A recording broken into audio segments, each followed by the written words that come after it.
had at times simply married himself to someone else.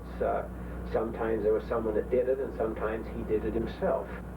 But no one knows exactly how many wives or how many women he married. And in a number of cases, the women remain with their own husbands. I understand that the girls there are given in marriage at the age of 14, as young as the age of 14. And it doesn't necessarily depend on who she's in love with or who she wants, it's who wants her. I know he had 5 wives, and I know I came from the 4th wife, I think. But not a lot of stories were ever told. My grandfather won't talk about it. So consequently, my dad didn't know a whole lot. Grandma didn't talk about it. They just kept it real quiet.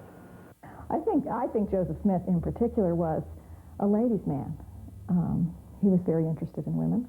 He was charismatic. He was charming. He was powerful. And women liked him, and he liked women. They were sort of forced into it. The first wives, they couldn't do anything about it. Whether they liked it or not, they had to put up with it, and they didn't like it. They questioned why and that, but they knew that it had come from God.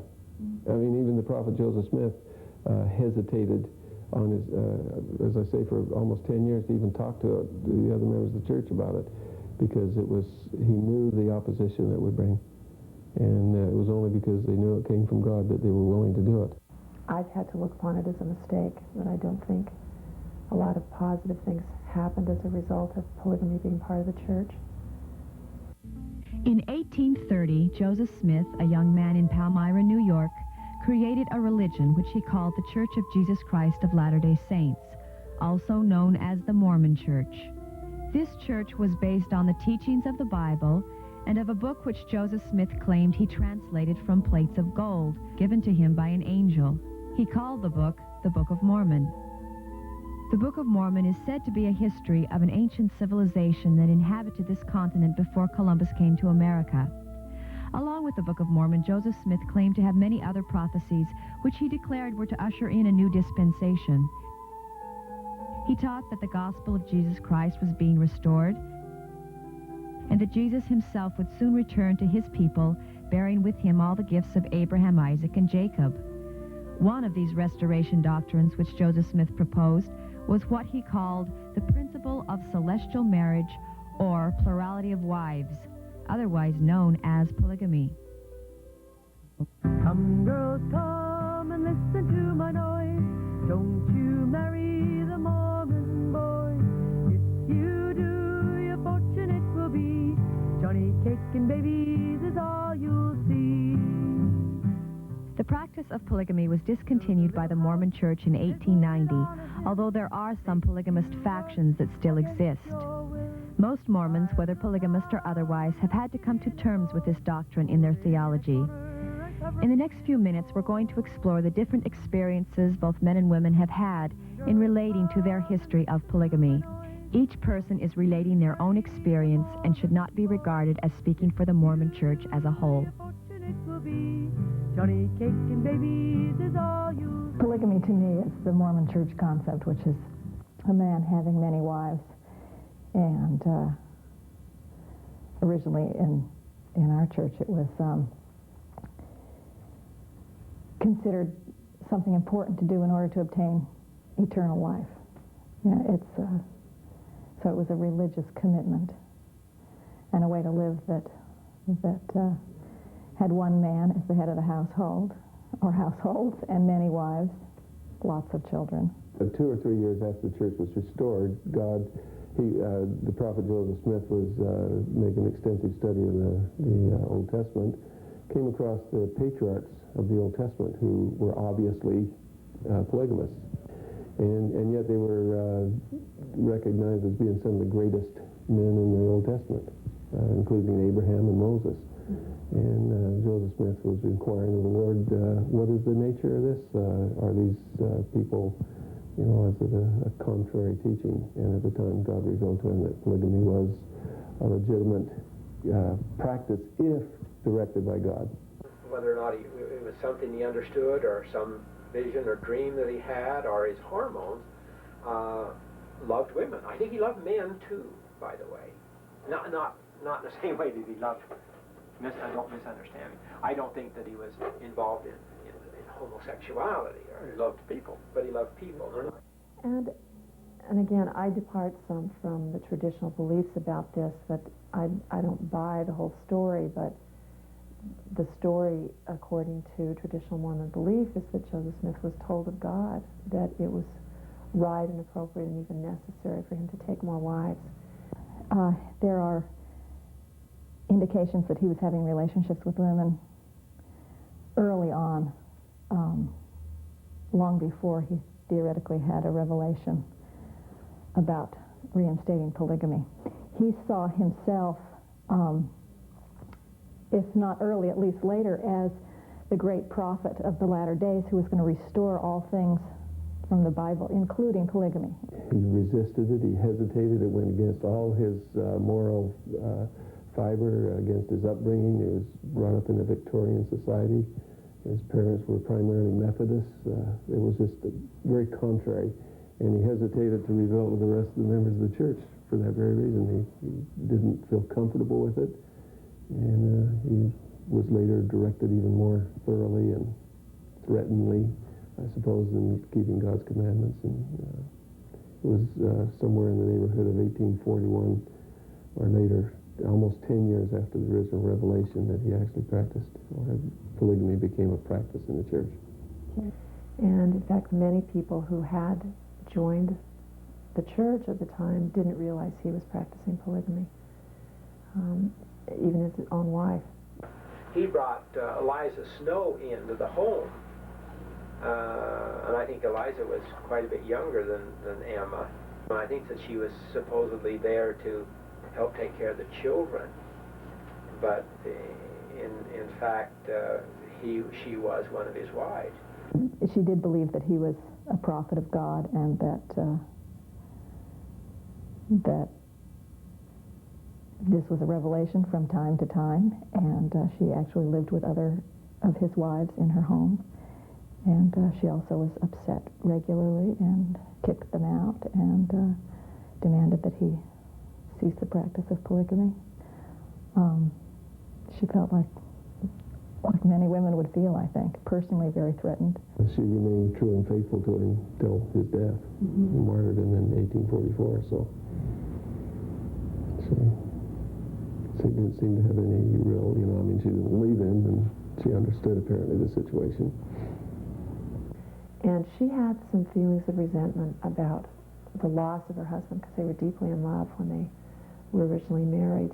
And I think he felt the loss of that relationship.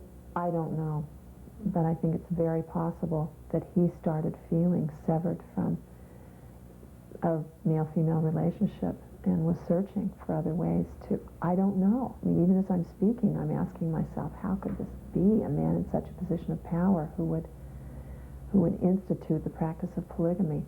According to church records, 25 wives over the course of his lifetime. And if you read the book No Man Knows My History by Von Brody about Joseph Smith, he had 50 wives. Both claim they can document. So who knows? I don't care how many he had. He did have more than one. And definitely not the norm. The biography of Elizabeth Mills Ogden Whitaker, including being lost at sea, her life in Nauvoo, and of crossing the plains, her great love affair, how it ended, and her life in polygamy, which she hated. She hated polygamy. Then her life in Centerville, Utah. Yeah, from the things that I have read, the evidence that I've looked at, it seems clear that he consummated many of his marriages and many relationships that were not marriages, that either were not at the time or that were later. Later he decided he didn't need those women in his group. He would allow their husbands to keep them. He had relationships with women who were single and also with women who were married to other men. it also broke a lot of hearts. There are many stories of women who accepted the practice of polygamy and accepted and supported what are known as sister wives, but they didn't have the one-to-one intensity of the relationship with their spouse that they might have imagined in their childhoods. Brigham called all the able-bodied men that were able to earn a living. There were a lot of converts coming in. Most of them were young girls. They had even been converted and left families in England and so on. There was an influx of young unmarried girls, and he told all these men that had a good livelihood and they could afford it to marry one of those girls so they could have families. You know, as the community grew, the Mormons were displacing people who had lived there for long times, and they resisted that, and they tried to fight the Mormons, and there was lots of turmoil and contention. Joseph actually set up an army. They had he was creating his own kingdom. He offended many people, and they fought against him. And so the saints eventually needed to move to survive because their enemies, were so angry with them. Joseph was eventually shot and killed by people who were angry with him, and Brigham Young took over the leadership of the church and moved the saints far enough west that they thought they could have their own kingdom. I suppose because it was truth. They were teaching truth, and people couldn't handle it. Same reasons that Christ was persecuted. I think that people, for some reason, the world, as in the time of Christ, they fought the things that were undermining them because it was truth. Brigham Young was the prophet and president of the church after Joseph Smith was killed. And Brigham Young actually led the Mormon people from Nauvoo, Illinois, out west to the Great Salt Lake, where they planned to have greater religious freedom and more ability to practice their beliefs without being questioned or persecuted by their neighbors. He had sworn to her that he'd never marry in polygamy, but then he figured that what the Lord asked was more important than just his word to her. So he was going to marry, because the church asked him to, another woman, a girl. And she was furious.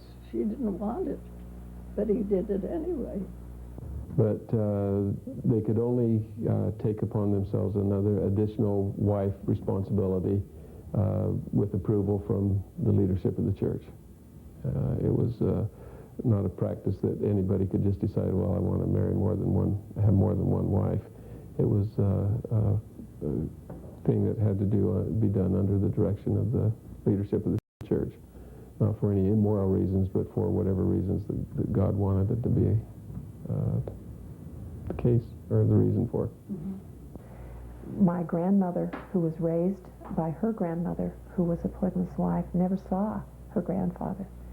He lived in another state, and she had many bitter feelings about how her own grandmother was abandoned by this man who had fathered 3 children and then left. Not as a step to abandon the family or to institute a divorce, but he had other responsibilities in other places. Grandpa promised Grandma that he'd never marry in polygamy if she'd marry him. And then Brigham called them together and told them about all these girls. And then she says, he didn't marry one of those girls. He married a younger daughter out of the Wadhams family that had 11 children. That made her madder than ever. He didn't marry one of those poor little girls that were brought over. Most plural marriages proved to be happy. 50% of them, statistics that were made, were highly successful. 25% moderately successful, and 25% had serious difficulties. Mm-hmm. So probably a greater success rate than the normal marriages. For women who could not have children of their own, and children feeling like the most important thing in the world to women, the sister wives and sister wives without children could be very much involved with children, very much loving and caring for children. There were instances also of wives actually giving children. This child can be yours, you can, and it was done, with real love and caring. women's feelings about polygamy in the 1860s and 70s were all over the map. Many women yearned for the opportunity to be involved in a polygamous marriage. It was thought of in some circles as a high status. The biggest problem always was in the women getting along with each other. If there's a factor involved in polygamy working or not working, it always had to do with the women being able to get along with one another. He brought her right home, and Grandma was supposed to welcome her in and take care of her. She had a child at barely 9 months, and Grandma had to nurse her for that. And they just hated each other for years. Did they live in the same house? Yes. Terrible. But you'll have to read it. I can't tell it to you. The women involved in the plural relationships were the strongest supporters of it, and the ones that spoke most for it. I think they saw the successes of it in the raising of their families and that. They recognized the caring man who was faithful to their family, to his family responsibilities. You didn't find them abandoning their family responsibilities like we see in the world today. They supported each other. There are wonderful examples of women who were able to go to medical school, leaving children at home with their sister wives, feeling like they would be well cared for.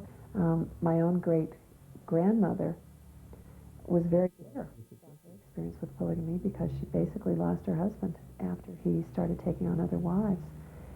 She was very bitter about it to the point where she left the church. So I knew it was very unfair, and we all knew that. But it's the only way to quickly populate the communities. Almost everyone that was recommended or suggested by the prophets that they should enter into a plural marriage fought it at first. Here's Brigham Young's statement recording his feelings when it was first introduced to him. If any man had asked me what my choice was when Joseph Smith revealed that doctrine, plurality of wives, provided that it would not diminish my glory, I would have said, let me have but one wife. I was not desirous of shrinking from any duty, nor of failing in the least to do as I was commanded, but it was the first time in my life that I had desired the grave, and I could hardly get over it for a long time. What I have read is men making statements that it was not easy, that this is no picnic. Clearly the idea of the world is that they were lechers, that they loved going to bed with different women every night, that they were having a ball and calling it legal and feeling righteous instead of feeling guilty about what other men might do secretly. But the ones who spoke about it themselves, said, if you think this is a picnic, you've got to be kidding. I see nothing wrong with polygamy.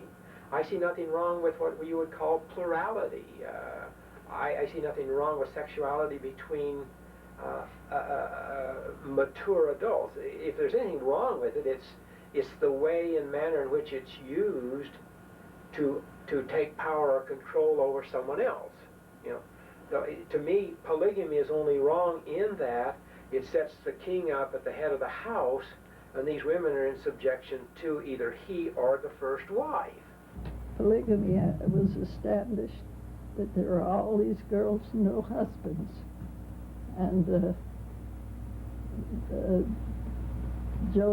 Brigham Young was told, had the revelation to see that these girls got husbands. Many people believed that if they were called to practice polygamy and didn't do it, that it would be considered unrighteous or a sin upon their head, and that if they were called to practice polygamy, that they should do it. And I think that there was a belief that there would be blessings that they would experience, whether it was blessings of a large family or blessings of some other nature. That was not clear. It wasn't a point of doctrine that if you do this, this will be the blessing. But it was generally thought that if you didn't do it and you were called to do it, that would be a negative on your side. I think that there would probably be some people that would practice polygamy for wrong reasons as well, and not fulfill their responsibilities to those families. I think that there's a fine line there where immorality could be a part of the motivation. Maybe there was a purpose to it. Maybe there was some good that came of it. As I say, I probably wouldn't exist as a physical human being if my great-grandparents hadn't practiced polygamy. But I did believe in the concept. The concept was there, and so we entered into. Actually, a woman approached Dana, and who believed in polygamy, but not polygamy, but plurality. Plurality is that they're all equal, that there's no one that makes the rules for the rest. John Whitsoe, who was an apostle in the church, said, "We do not understand why the Lord commanded the practice of plural marriage. Some have suggested that it was a means of trying and refining the people through the persecution that followed." And my experience with it, I think that that's been very true. Some of the strongest families, the most united, and the ones who have the strongest testimonies have come through the polygynous relationships. That whole idea of romantic love and perfect togetherness doesn't fit well with polygamy. What does fit well, actually, is something that we may be having a movement towards in the United States anyhow, which may mean something for polygamy, and that is women loving and supporting one another. And if that's the ideal, is for women to have a society of women, of loving, supportive, concerned, caring people who make a spiritually binding, if not legal, but possibly legal commitment to one another as a group, that bodes well for polygamy. And I experienced some things that were quite wonderful in it. If a woman or a man can have that kind of love, be surrounded by that kind of love, at times it's just as bad the other way, But you get an experience of feeling something experiencing something that you'll never ever experience any other way. Well, the Church of Jesus Christ of Latter-day Saints, headquartered in Salt Lake City, Utah, the practice of polygamy within that church was eliminated by direction, in the same direction that directed it to start, was God commanded it to stop being practiced for whatever reason, and that was stopped and discontinued in 1890. The government of the United States was really going to destroy the church financially and politically. They were imprisoning all the church leaders, and it became clear that the church would be ruined if they didn't denounce polygamy, and so they did. They excommunicate anyone that they're aware of practicing polygamy. There are many Mormon offshoot groups that do practice polygamy that feel that they are, doing the will of God. At that point, I knew it was something Dan wanted very, very much, and if I didn't go along with it, I knew I'd be out of the picture. He'd go on and find someone else that would, because he wanted it that badly. She and I talked about how it was going to be, how we'd all be equal. We would share in this and we would share in that, and as far as the sexuality goes, we would all three be together. Maybe not at the beginning, but and this is where I began to feel some of my doubt. If it were to be reinstituted, which actually, that is such a far-out, long-shot question, I can't imagine it. Most people who are modern-day Mormons talk about it as a no thank you, and are very appalled by it. Because we're Americanized, we're part of the American culture. It's not something we could foresee. I think it would alienate, I'd say 90+% of Mormons today. I don't think it will be. I don't think it's the purposes for which I see it having been practiced have been fulfilled. The church has. I don't think the church would have lasted the first 50 years had it not been for the introduction of polygamy, because I think it's that persecution that enabled to build the strength of the church in that early day, and that's been fulfilled. It's a strong, solid organization now. I think it was basically a hardship. I can see the ideal situation and its appeals, but, in my own family history, it looks like it was a hardship. And I don't see a need for it. I don't see that the numbers require it, and I don't believe in it as a religious principle myself. I don't believe that it will ever be required of me. and I would not choose it. If I did choose it, what I would be looking for is the relationship of the women. And it finally got to where I was the one that couldn't handle it anymore, and I said, you know, I can't handle it anymore, I'm going to leave. You know, if this is what you two want, that's fine, you stay, I'm leaving. And at that point she said, no, you guys have been together for 30 years, and I've only known him for 6 months, I'll leave. And so we separated. I mean, I have enough problem handling one family. I don't want the responsibilities of additional families. Well, my wife said that if God commanded it, she could handle it. Whether she could or not at the time, I don't know. I've been able to come to terms with this mostly through the principle of not wanting to throw out the baby with the bathwater. That I think it's inevitable when people get involved in establishing organizations and working through how to set up a structure, how to establish practices and procedures, mistakes are made. And frankly, I look at this as one of them. And that is to have people who love you, more than one person who loves you that deeply. So it was a great experience for me. But it turns out again that the women, you know, it doesn't work very well. The women, for one reason or other, have problems with it. They'd bring their lunch and they'd have a lovely lunch, and then they would play cards. And once they heard Grandpa coming just as they were right in the middle of a lovely game. But Grandma, she'd been washing or serving, and she had a white apron on. And she just put her arms like this, swept them up to the apron, folded her apron. And they were all sitting there visiting, just as sweet as can be. And Grandpa never knew a thing about it.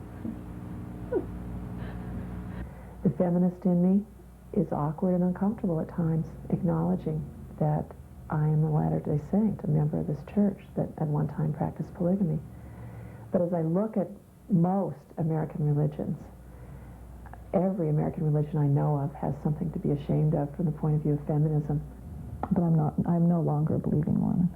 The feeling that if I was there, actively participating, that the assumption is that I believed it all, that I truly believed that Joseph Smith was a true prophet of God, that he was called by God, literally, and and visited by angels, and found gold plates, and translated a history of people who really lived here on the American continent, and who was restoring the power of God and all this.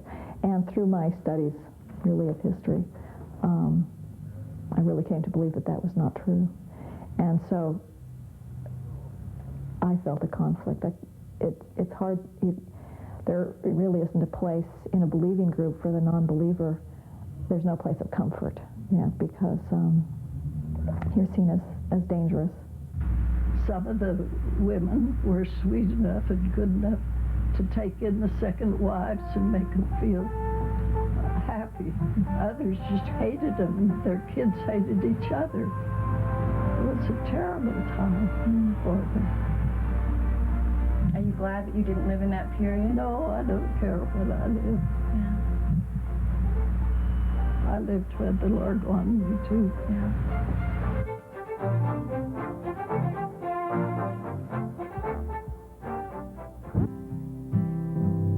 Come, girls, come and listen to my noise. Don't you marry the Mormon boy. If you do, your fortune it will be. Johnny cake and babies is all you'll see. Build a little house and put it on a hill. Make you work against your will. Buy a cow, milk it in a gourd, put it in a corner and cover it with a board.